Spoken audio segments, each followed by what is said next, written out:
information. And I think you need to apologise for that, Chair. I think to be Councillor Gallagher, the issue with the meeting was that we support the integrity of our audit committee, and we weren't prepared as a council to go forward and have a forensic audit which will return the same issues. This was the first audit of this organisation. Like many others get their first audit, it's never perfect first time. And the audit report that has come back today is very, very positive. So it's time to move on in that. Could I actually ask Councillor Logue to come in there? Yes, thank you, Chair. And just for Councillor Gallagher's information, I was not influenced whatsoever by the Chair's remarks.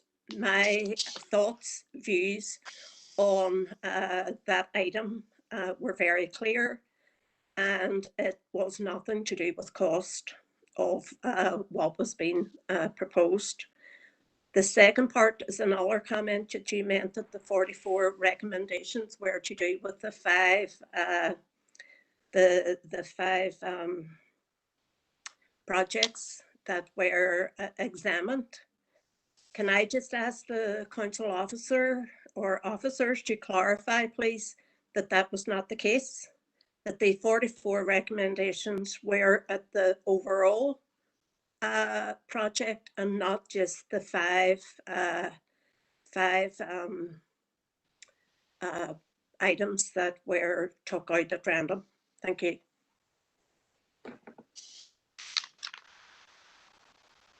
Okay, thank you for that one. James, can you come back there? Yeah, I think the sample of 5 is the sample of the 5 groups, and within that, for example, there would have been, say for invoices, there would have been 242 invoices. I think we looked at that information to sort of try to explain better. It wasn't just an instance of 5. There was, for example, in the invoicing, there would be a number of invoices rather than just 5, if that explains it better. Okay, thank you very much, James. Next one to come on is Councillor or Alderman Guy. Thanks, Chair. I'm just registered, like Councillor Riley, just going to register interest here, member of PCSP. I'll fill out the forms anyway. Thank you very much. That's fine. Thank you. Okay, so can we move on now to the actual internal audit reports, which we've now obviously had a discussion on the PCSP one, but we move on now to the internal audit reports. James, please. Thank you. Thank you, Chair. The purpose of this report is to update members. Can I butt in, please? Sorry, we're moving on now to the internal audit reports. We've discussed enough now. Thank you. In whose judgment have we discussed enough? I'm saying it as chair that we have discussed enough now, and this is the internal audit reports now. If you have something else to bring forward, we'll bring it forward now in the internal audit reports. No, I simply didn't think that I had the full picture of the last item, but carry on. Okay. Yes, the purpose of this report is to update members on the internal audit work carried out within Derry City's Strabane District Council in the period August to October 2020. The follow-up audit of PCSP for 17-18 and 18-19. In summary, the follow-up reports detail that significant progress was made and implement the recommendations in a short time frame since the issue of the original reports in March 2020. Those recommendations that were not yet implemented as a result of COVID-19 and the impact this has had on the PCSP's ability to implement a number of recommendations relating to the payment of grants due to a delay in the grant cycle. If you see in table 1 there on page 12, it gives an indication of the implementation of the recommendations, where 29 are fully for 17-18 and 26 for 18-19. And obviously there was 37 recommendations duplicated across the 2 audits, and this is because the audit work was completed at the same time. In terms of the recommendations not implemented due to COVID, 4 of the 12 for 17-18 and 5 of the 14 were priority 1s. For the rest were 2s and 3s. And once again, the reason for these recommendations not being implemented is due to the grant cycle being delayed due to the pandemic. The current position on each of the recommendations and the detail and the follow-up testing is set out in the recommendations progress table in the main body of the report. In terms of other audit work, internal audit attended a number of risk management meetings facilitated by the risk and insurance manager to assist service managers to identify new risks or changes to existing risks as a result of the COVID-19 pandemic. Also, in August 2020, the Northern Ireland Audit Office issued a COVID fraud risks publication, and we carried out a bit of work to ensure compliance with that, and the detail of that is on pages 13 and 14. And finally, in September, in line with best practice guidance, audit committee training, as you know, was provided to the members of the Assurance, Audit and Risk Committee. There's no budget implications arising as a result of this business, and the recommendation is to seek members' comments on the internal audit report. Okay, thank you very much again, James. Anyone there wishing to come on? I know that Councillor, was that him in there was looking in earlier there. Does he want to speak now?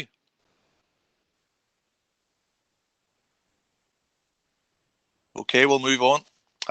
Next report. Thank you, James. Chair, can I come in there? Okay, go ahead. Chair, look, I haven't got the minute. I've read the minutes and that, but I haven't got the report. So I take it that this is the recommendations and the progress of the implementation of them. Is that right? That's correct. Chair, there's another report before this committee shortly, and I think it's about the increased risk of fraud for council funding projects regarding COVID.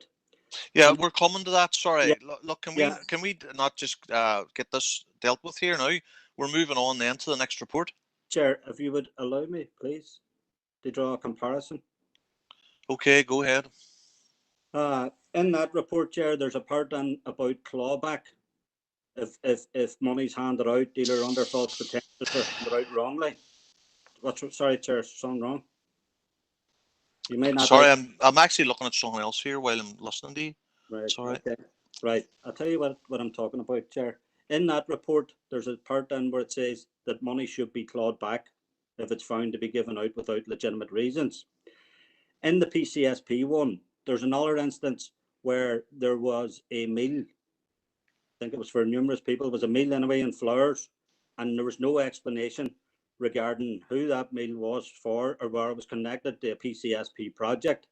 Why is there nothing here to say that we shouldn't be trying to claw back at least that money in the airline ticket and possibly other money, repairs money that has been given out, where at this stage I have to assume that it shouldn't have been given out because nobody has given me any assurance that it was given out for legitimate reasons. Is there an issue with that we can't claw back this money? Are you see the way you're talking there, Councillor Donnelly? Are you maybe looking to have another call in 6 months' time or something, or what do you mean? What are you trying to? Are you asking us again, same as Councillor Gallagher, we trail right back for 6 years? I don't know what you're reading, but I certainly don't know what you're listening to, because I don't know how you got that from what I'm after saying. What I'm saying, and there's other reports to come before this council, there's talk about clawing back money that shouldn't have been handed out. And what I'm saying is that regarding the PCSP audit, there's money that's been handed out that we can't be assured that it shouldn't have been handed out, i.e. money for a meal and money for Flowers, where we can't prove that it had anything to do with PCSP or its projects. Why is there no mechanism, or should there be a mechanism where we can claw back money from the PSP, repairs money, that we can't confirm that it was given over legitimately? Right straight. Can I just come in here? There is no indication that those monies should not have been given out.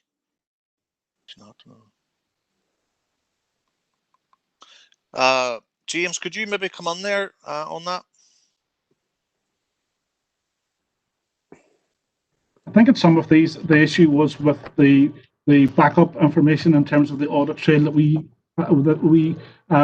made the points in terms of the recommendations for management to be aware of, again, indicators of, the monies that were expended, but there was never any indicators to us that there was fraud going on here. There's representatives in the management of PCSP, maybe we provide some more detail on that. Yeah. Is there any of our PCSP members there that could speak in this now? Or do you want to? Dermot here, David, the manager of PCSP. Yeah. Just again to confirm that all the invoices that were paid by PCSP were in relation to projects. The concern with the audit was there wasn't enough detail on the invoices. But again, all the paid in relation to projects.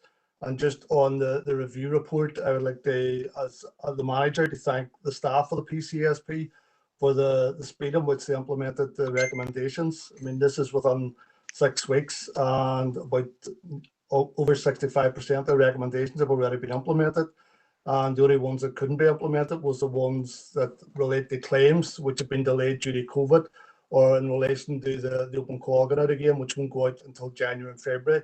And again, myself and officers have given a commitment that all recommendations will be implemented by January, February of next year. And that'll be every audit recommendation within the 2 reports. Okay, thank you very much. And of course, there'll be another audit next year. So moving on, the next report, please. I just come in on that, Chair. Chair, I did indicate I want to come in. I did as well there, Chair. Councillor Gallagher. Thank you, Chair, for letting us in. Just to go back to the point of Councillor Donnelly, do you see, and I've done the recommendations, and as a funder, as a grant giver, what we do is design a letter of offer. And as part of that letter of offer, there's a contract. And as one of the recommendations says about it's allocated across a certain amount of funding, you cannot reallocate that money unless it's approved by the manager. That's the same as anything else. And if it's not approved, then it's deemed as not proper funded. And the funder has every right to reclaim that money if it's not spent on what it was designated for and agreed within the letter of offer. Now, within these recommendations, there's tightening up the letter of offer as per contract. And that, as part of tightening up that letter of offer, there should also include in that the right to recover money if it's not spent as what is agreed in the letter of offer. And that's what Councillor Donnelly's saying. If it's not spent of what it's allocated for, then the funder has the right to recover money that's not spent on fags, as we've seen, on flowers, on meals, at anybody's behest. It's what is agreed in the letter of offer. And if it's not spent expenditure, that's what's in the agreed letter of offer, then it's not proper expenditure, regardless of what Councillor Logue says. Okay, thank you, Councillor Gallagher. Councillor Logue, please. Chair, I just wanted to congratulate the PCSP on the quick recommendations for following the recommendations that were set out on the audit report under the extreme circumstances that we're all working under. And again, I would just like to reiterate that there has been no notion of fraud here. Totally out of order. Thank you very much, Councillor Logue, for that. Councillor McKenna, is this in the same, because I'm definitely going to have to close this here to move this meeting on. Well, it's actually a question relating to the actual audit we've just discussed there. I can refer to recommendation 33, page 43, and also recommendation 40, page 49, about grants. Have any grants actually been paid out? Because I know we see the actual expiry date. I would just grab a second just to confirm it. Would it be the end of this month for them to have it in? Can we get an update on that, please, if it's possible? Yep. Okay, James, could you update us on that one? I think probably Dermot will be the better one. Dermot, sorry. I think the 30th. I think it's the end of this month. But I would ask Dermot to confirm that. Okay, just through the chair, the deadline for the receipt of the first claims for Q1 and 2 is the end of this month. To date, we have processed 3 claims, but those 3 claims are with finance. As far as I know, I'm aware they haven't been paid as yet. Okay, thank you for that. Sorry, I see Councillor McCann. Councillor McCann, because you think I was ignoring you at the very beginning of this one here, I did ask, but I didn't get a reply from you. So go ahead there.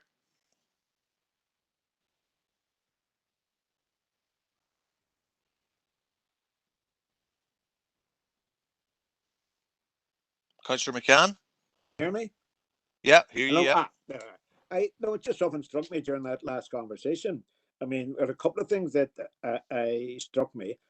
Let me make it absolutely clear before anybody jumps in and says there's nobody committed fraud here. I'm not suggesting that anybody committed fraud here, but I am suggesting that there's something wrong with the fact that when somebody asks whether it has been demonstrated in the course of the audit that money earmarked for a particular purpose has actually been spent on that particular purpose. Not only was there no answer, but there didn't seem to be any great hubbub saying, yes, it is needs answered. And I think, you know, that we're like Caesar's wife. We have to be above suspicion and seem to be above a suspicion. And I mean, the question of flowers and meals and so on, maybe a small thing, Of course it is. It's not like buying a large vehicle and I'm putting it down sort of in some false way. But it has to be said, and it's not good enough to say. There's no evidence here, you know, of any wrongdoing. The purpose of an audit, surely, is to discover whether there's any mishaps, misapplications, mistakes made. That surely is the purpose of the audit. You know, it's sort of, so I don't understand the context in which some of these comments have been made. That's all I wanted to say. Thank you very much, Councillor McCann. Now I'm definitely moving on this time. Can we have the next report, please? Go ahead there, James.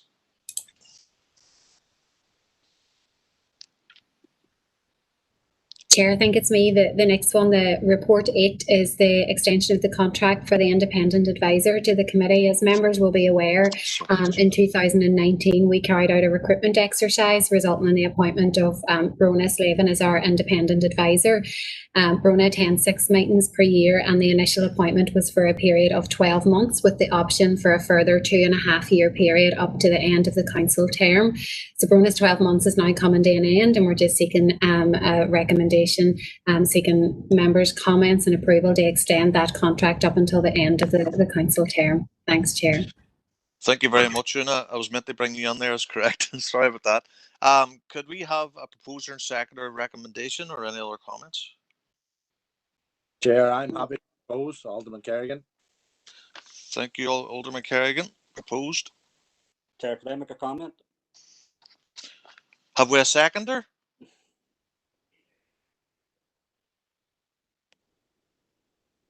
Chair, I'm happy to second. Martin Riley.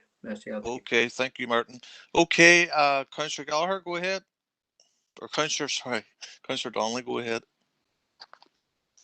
Chair, look, I'm not sure whether it's a statutory obligation, and this is nothing personal to Brona or to anybody, but if it's statutory, then I can understand. But I have to say, Chair, my confidence in independent advisors has been also damaged, just like the remit of this audit.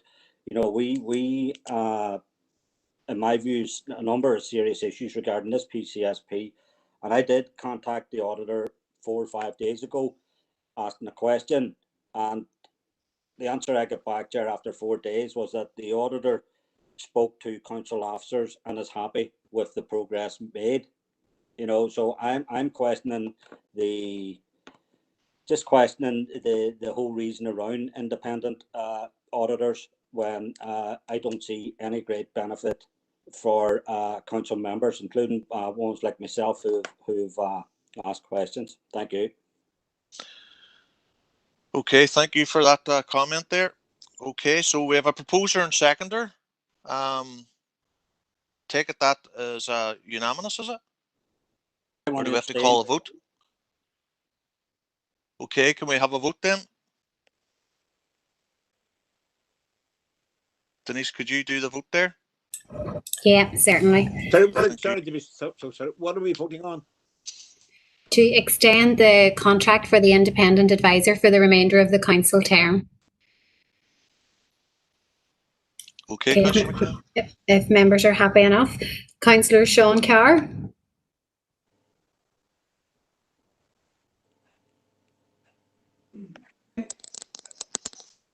Councillor Carr, are you there? Abstain. Councillor Gary Donnelly. Abstain. Sorry, Gary, was that abstained? Abstain, Denise, yeah. Thanks. Councillor Mary Durkin.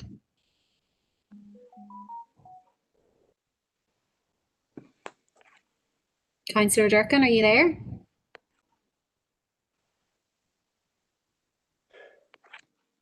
Come back to Mary. Councillor Alderman Darren Guy. Councillor Dan Kelly. For. Alderman Keith Kerrigan. For. Councillor Patricia Logue. For. Councillor Eamon McCann. Abstain. Councillor Anne McCluskey. Abstain. Councillor Jim McKeever. For. Councillor Philip McKinney. For. Alderman David Ramsey. For. Councillor Martin Riley. For. Thank you, members. Denise, I'm here as well. Councillor McGuire. Sorry, Councillor Maguire. Councillor Maguire. For as well. Thanks, Kieran. Thanks, members. Denise, I'm for. I couldn't find my mic. Okay, thanks, Mary.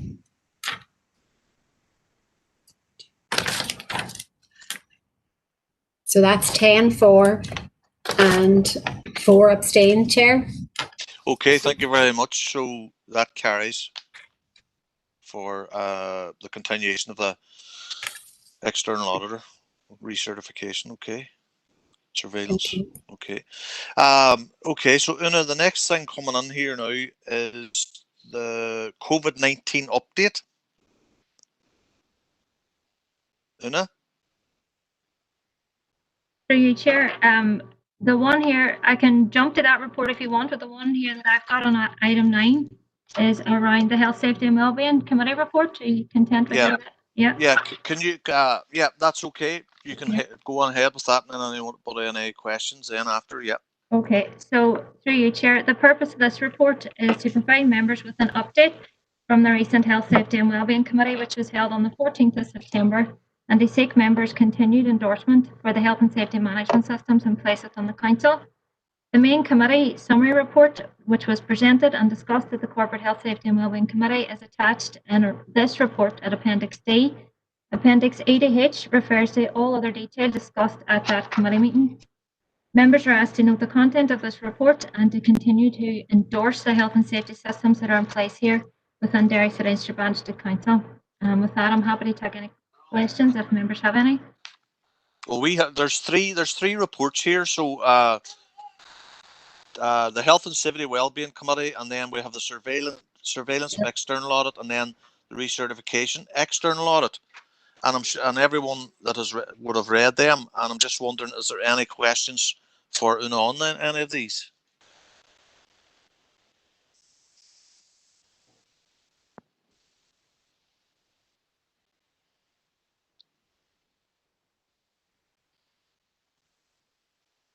None? No questions? Have we a proposer for Health and Safety and Wellbeing report? I'll propose, Chair. Seconded then, Chair. Okay, thank you. And then we have the surveillance external audit, June 2020. Proposer for that? I'll propose it, Chair. Okay, thank you. Seconded, Chair. Alderman Kerrigan. Thank you. That's Councillor McKinney and Councillor Kerrigan. The next one then is recertification external audit. Have we a proposer and seconder? Who's that, sorry? Councillor McKinney. Councillor McKinney's proposed. Thank you, David. Okay. Seconded there, David. Seconded by, is that Councillor Guy or Alderman Guy? Yeah. Yeah, Alderman Guy. Okay, thank you. Okay, so the next thing we have now is Una again, and it's a COVID-19 update this time. Got it the right way around. Sorry about that. You're okay. The purpose of this report is to provide members with an update in relation to the ongoing COVID-19 pandemic and the health, safety and wellbeing actions which are currently implemented within the organisation to help mitigate and manage the risks of the virus to our employees, visitors and contractors. COVID-19 has been the most challenging crisis to face our organisation for some time, and the ability to provide a safe working environment for staff has been the key corporate objective throughout this pandemic. The report updates across some key service areas, which are detailed below. So in reference to refuge, recycling centres, the visitor services section, which is obviously the Guildhall, Tower House, Tower Museum, and as well as that streetscape, grounds maintenance and cemeteries. The Derry Road Council offices and the Strand Road Council offices are also summarised in section 3.6. So members are asked to note the content of this report and again just to continue to endorse the health and safety systems placed within Derry City and Strabane District Council. I am aware members have received some briefings and updates in relation to COVID-19, and at this point if there is any questions that you would like to pose, I'm happy to answer them if I can at this point. Okay, anyone, any questions for on this? Pop in here again. Go ahead there, Terry, what is really a question about the remit of the council? There's that many authorities and departments in the council and everybody involved, sort of understandably, in the reaction to COVID-19. But members may have noticed earlier today there was a number of people diagnosed that have tested positive with foul meats. Now, we know it's at House Central, the meat plants right across these islands and elsewhere, the United States, for example, House Central meat plants have been to sparking off a COVID-19 sort of, and I've got a particular interest in this, in that foul meats. There was a little campaign about foul meats. Some of you remember I mentioned it before. So myself and Sean Harkin and others, and it went up and urged employees of foul meats and said, look, if you're not happy with health and safety, if you're worried going into work in the morning, don't go in or walk off the job as a one, and they're absolutely entitled to be. Now, just could anybody tell me sort of other councillors? I mean, it's are Sean Harkin and I on a solo run or a duo run on this, or is it accepted by anybody at all that workers have a right, should exercise the legal right to walk off the job if they are not happy with what is happening, if they feel that their health or safety is under pressure? And let's have no doubt about it, workers have been in this town put under extreme pressure, both in the public and the private sector, to go back to work in circumstances in which they have said explicitly, we are not happy with this, we are worried, our families are worried, and there's been no reaction to it. I believe that the answer to this should be, I'm not suggesting this committee, the Assurance Audit and Risk Committee, can do it on its own, but I'm saying to councillors generally that we should be making it clear and promulgating the fact to workers, many of whom, as I say, are reluctant because the jobs are at stake and jobs are very hard to get and probably will get harder to obtain in the future. We should be saying very explicitly, as a country and as councillors, I believe we should be saying to people, if you're in any way worried about contacting COVID-19 at work, leave work and explain to your manager or to the bosses exactly why you are doing it. You have a legal right to do it. The fact that people have a legal right under health and safety legislation, nothing to do with special measures for COVID, to do that should be promulgated. Now, it may well be other countries have been doing this. Perhaps they have. Our party has put out public statements on it. That's all I wanted to say. So I think that that's something we should be dealing with, sort of, and taking cognizance. Thank you, Councillor McCann. I know you're obviously wanted to get that in there on this committee, but it is for another committee. But it is a health and safety executive issue as well. But there's some people looking to come in here anyway. The first one is Councillor McCluskey. Councillor McCluskey, please come on there. Thank you, Chair, for letting me in. No, it's just to very briefly answer Eamon's point there. These people were not ill. They had positive PCR tests, which is an entirely different thing. The case fatality of COVID in young people of a working age is a fraction, probably 0.2%, and these are people who are infected. The workers are not going to have jobs unless we open up the economy and get people back to work. And it's not a question of jobs versus lives. It's very much a question that poverty, unwagedness and despair kill across all age groups. I grant what you're saying, that people have to feel safe, but what they need is the truth and science and data and a reassurance that they'll be perfectly safe going to work. And I'm sorry, I know, again, this is maybe not a job for this committee, but I do believe that until we start looking at the science and stop listening to the mandarins in government and their ill-informed advisors, this crisis is thankfully over, and time will tell. But what I think is going to happen is we're going to be locked up for 6 months, and then it will be that when the expected second wave didn't happen, that it'll be attributed to the lockup, as indeed the first wave was. So that if we are going to have jobs, if we are going to have people able to earn a living with dignity in this town, we need to start looking outside of SAGE and our own executive, who seem to be completely at sea in this, and look at the international best practice and the data analysts who know what they're talking about. So thank you for letting me get that off my chest. As you will be aware, I'm this is going to be one of the last meetings that I'm having in council. I just feel it's really important that people open their eyes and their ears and protect the future of the young people of this town who are not at risk from COVID. And already this year, the flu has killed 14 times more people within the NHS than COVID has. So we need to get some sort of perspective in this and get back and look after workers so that they have a job to go back to. Thank you. Councillor McCluskey, we've basically had two opinions there, opposing opinions on the situation with workers, but it is for another committee. Now, there's another 4 speakers looking in, and unless it's in something different, I'm sorry, I'm not taking it.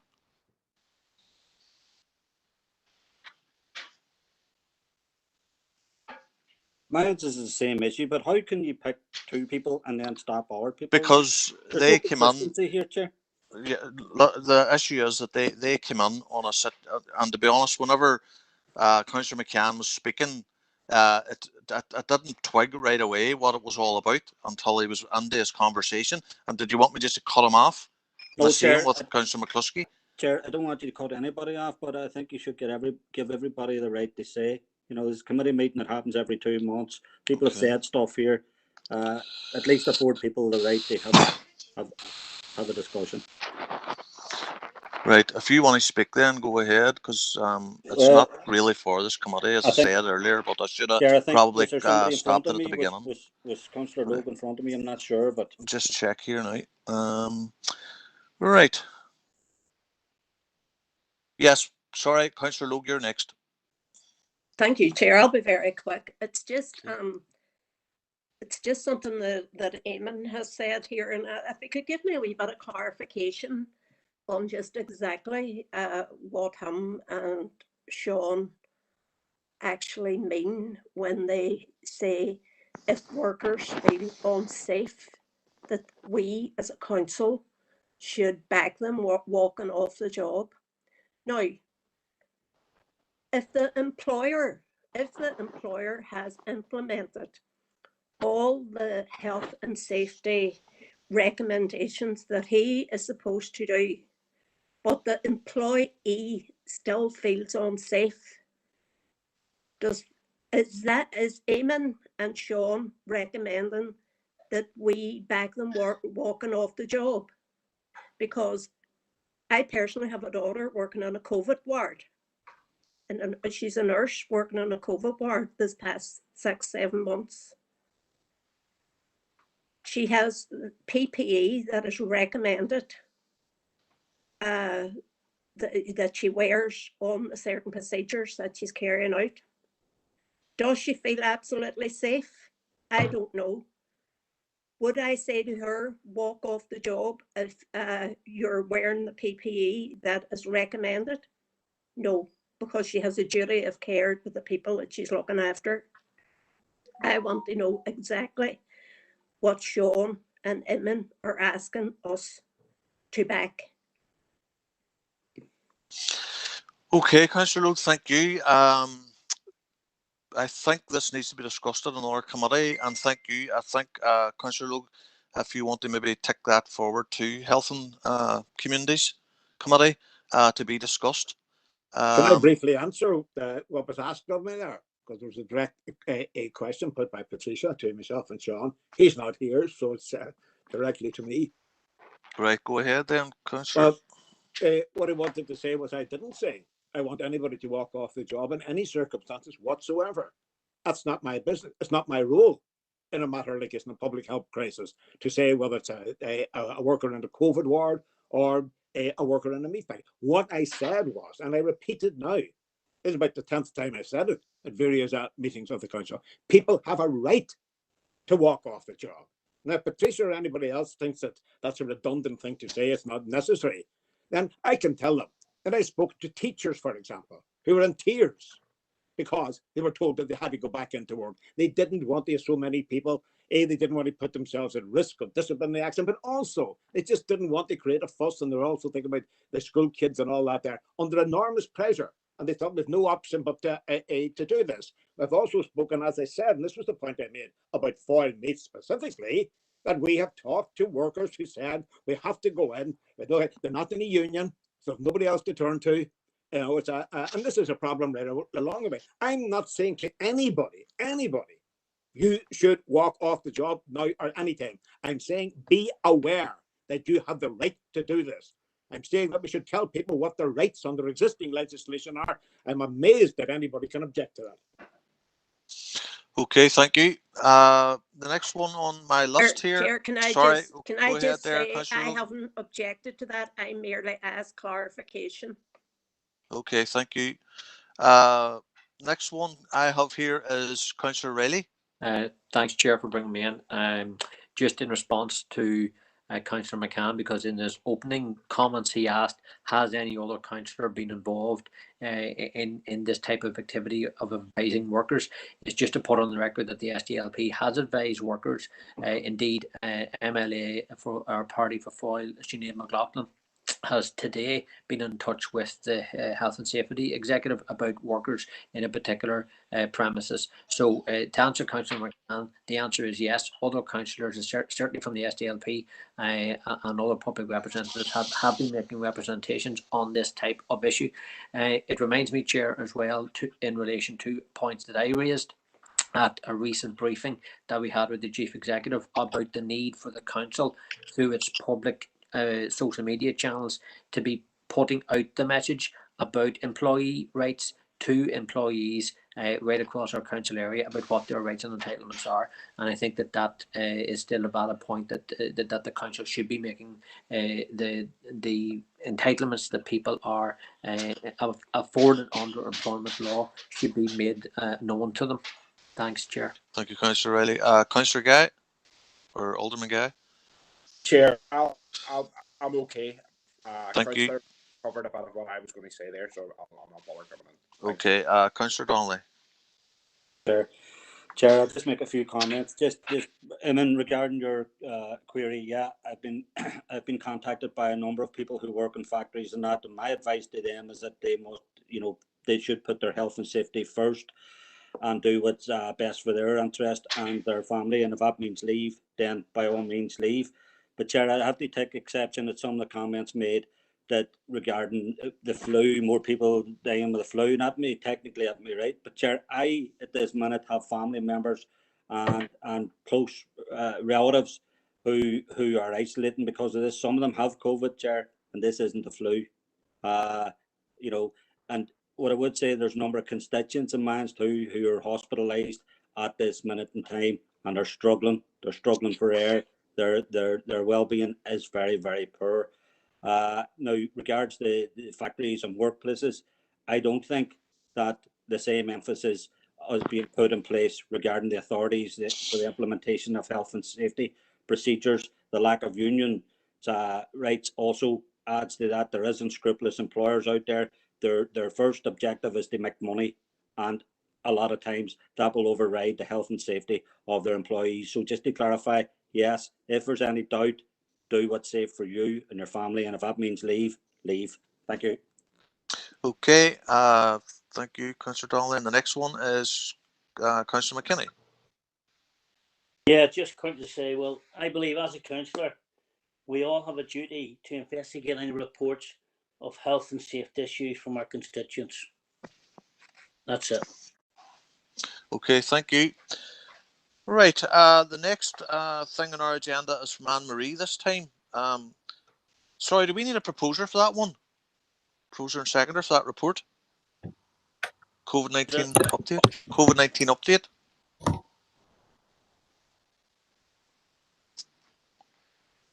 Yes, we do, Chair. Yeah, it's okay. Proposed, Chair. Yeah. Seconded, Chair, Alderman Berrigan. Who proposed there, sorry? Councillor McKinney. Okay, Councillor McKinney. Thank you. Okay, thank you. So Anne-Marie, risk review process and update on council services risk registers. Okay, thank you, Chair. The purpose of this report is just to provide an update of the service risk register reviews that have taken place from the period for the period from March to October this year. Now, during the period, the risk reviews have continued through virtual meetings with the relevant service areas. You'll see there that I've listed all the areas that have been reviewed during the period. There's approximately 16 service registers there. The registers are in the normal format that the committee are familiar with, and you'll see that the normal format has been used. All the areas reviewed have taken into account any additional potential risks associated with COVID-19 during this period. So for the committee's information, there's a number of complete risk registers attached there for leisure and sport, digital services and visitor services. Also attached is a report detailing all the high scoring risks across all the service areas that have been reviewed.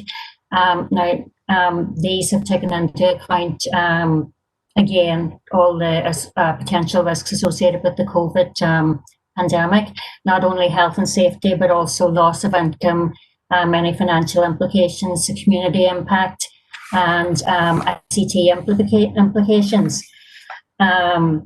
So you'll see there that the registers provide you with details of all the controls that are in place for the risks identified, also any additional actions that have been put in place to mitigate. The reports are presented for the committee's review and comment, so I'll not go through that in detail unless there's any issues or any questions on any of that. Thank you, Chair.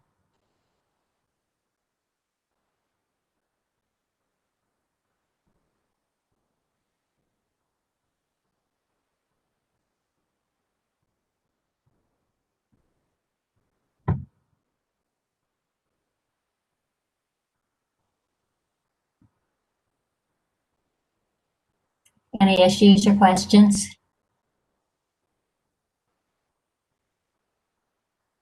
No, I'd just like to propose that. Lesson there. That's like at least I muted there. Any questions or issues?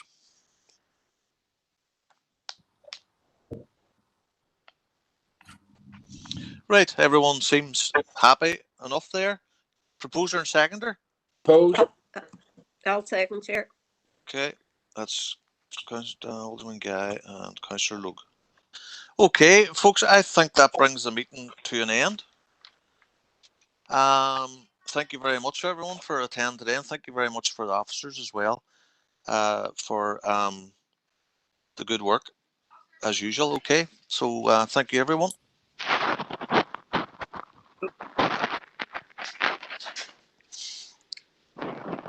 Thanks, Chair. Bye.